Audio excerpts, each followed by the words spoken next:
എന്താടാ? എനിക്ക് 2000 രൂപ വേണം, ഒരു സ്ഥലം വരെ പോകണം. ചേട്ടാ ഒന്ന് ഇങ്ങോട്ട് വന്നേ. എന്റെ പൈസ ഒന്നുമില്ല. കടായിട്ട് തന്നാൽ ഞാൻ തിരിച്ചു തന്നോളാം. നീ തോന്നും പൈസ തരാൻ എന്റെ ഇല്ല. നീ എത്രയെന്ന് വെച്ചാടാ ഇങ്ങനെ ഇരുന്ന് ജീവിക്കണത്?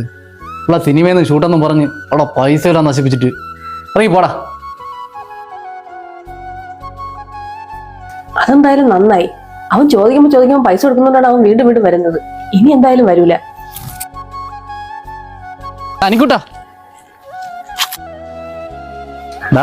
വിഷമായ ഞാൻ അവള് കേൾക്കാൻ വേണ്ടി പറഞ്ഞല്ലേ, അവളുള്ളപ്പോഴാണ് പൈസ ചോദിക്കുന്നത്. അവളെ സ്വഭാവം നിനക്ക് അറിയാലേ. നീ പിടിച്ചാണ് എന്റെ ആവശ്യം നടക്കട്ടെ. ചേട്ടാ ഗതികേട് കൊണ്ടാണ്. എന്തെങ്കിലും ഒരു ദിവസം ഞാൻ എവിടെയെങ്കിലും എത്തും. അപ്പൊ ഇതെല്ലാം തിരിച്ചു തരാം. നീ